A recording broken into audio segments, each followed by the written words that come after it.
And welcome back to another team analysis video. My name is Silvokiji, or Silvokiji, whatever you prefer, and this is going to be a team analysis based around Poetic and One Piece Burning Blood. Now this is going to be with his team Blackbeard, Kung Fu Luffy, and Boa Hancock. To look at any other team analysis videos or tournaments or where this match actually came from, look at the TheZoneGamingGo YouTube channel. Now, first, let's talk a little bit about Poetic. Now, Poetic was first featured in the first Battle for Peace, in which before that, or a day before, me and Rohawk were playing casual games. We ended up meeting Poetic. We played a little bit of matches against him. I believe we only played a total of, if I'm not mistaken, 3 matches, like 2 with me and 1 with with Rohawk. So we actually fought his main team, which is the team you see right here. We got destroyed. We didn't have an opportunity to actually fight the team again until the Battle for Peace, in which Rohawk got annihilated. I think it was like 0-3 on his time, but he came closer than he was previously. Well, actually, no, it was pretty much, no, he didn't beat that bad. It was pretty close most of the time. But he didn't get around off Poetic. And Poetic was also featured again in the 4-man bracket, which occurred at station number 2. And he ended up winning and basically making his placement for the Battle for Peace version 2. Now, he gives Dofi a run for his money. He gives a lot of people a hard time based on his style. Majority of the time, you see him playing as Boa Hancock, Blackbeard, and Kung Fu Luffy. Let's talk a little bit about that. Now, I can't really tell you the positions, since the positions actually change depending on who he's fighting against. So we'll go into the order in which I remember them, and then we'll go from like less to like the most expensive. So the first character we want to discuss is Kung Fu Luffy. Now, Kung Fu Luffy is probably his mainstay. Kung Fu Luffy feels like it's his main character. It feels like it's an attacker. His character that stays in most of the time. No matter what position he's always in, Kung Fu Luffy is usually coming in.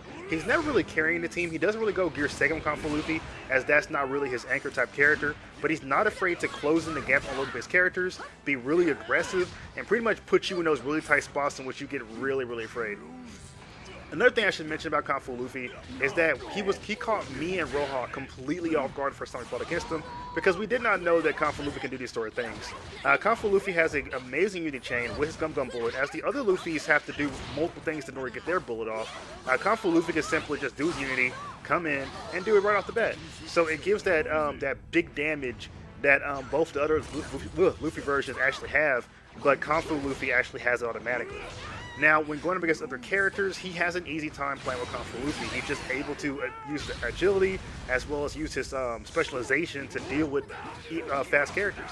Now, I've seen that Kung Fu Luffy does struggle against more of the range type characters, but Poetic doesn't care. He usually just tries to go in as much as he possibly can. Now, Kung Fu Luffy is the ender of this big combo that he has, and we'll kind of get to that when we get to the last character. So the second person up in front, or up in the middle, is Blackbeard. Now, Blackbeard, of course, hate the Darkness Fruit, so he can remove their fruit characters. This makes it very easy for Poetic to actually get the combos off with Kung Fu Luffy without having to worry about Logi type characters actually going through them. Blackbeard isn't really much of a big character for Poetic, even though he's one of the only Blackbeard mains that we have aside from Murata.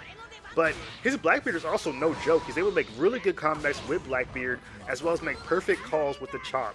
He was able to annihilate, I'm using words exactly, annihilate Dofi in one match with this Kung Fu Luffy and Blackbeard because of how good they do together.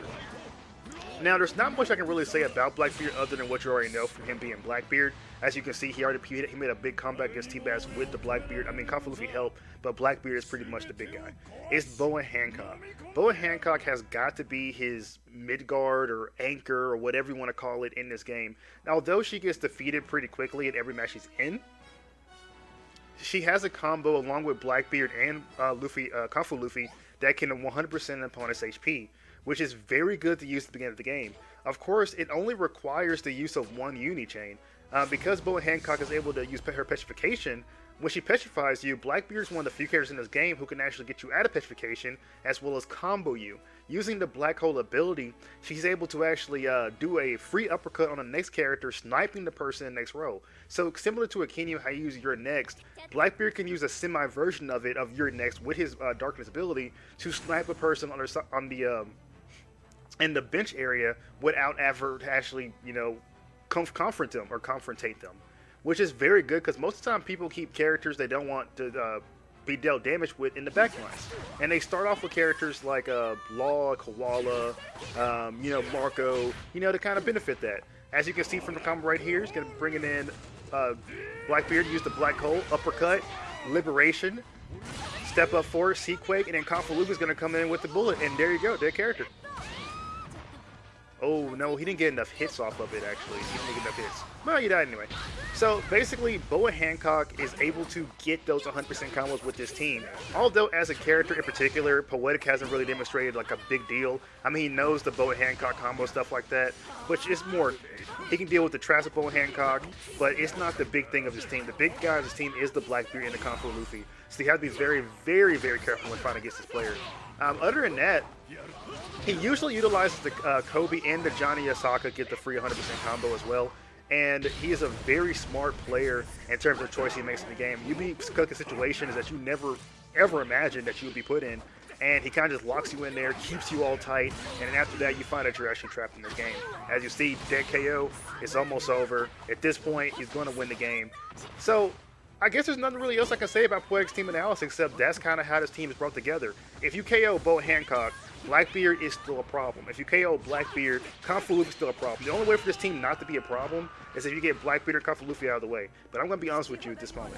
There's probably no way in heck, if you don't have a Kinyu, Blackbeard, or Kuma, that you were ever going to KO Confu Luffy and Blackbeard and leave Boa Hancock by herself. Other than that, guys, that's team analysis for Poetic. Hope you enjoyed it. Until next time, enjoy playing One Piece Burning Blood.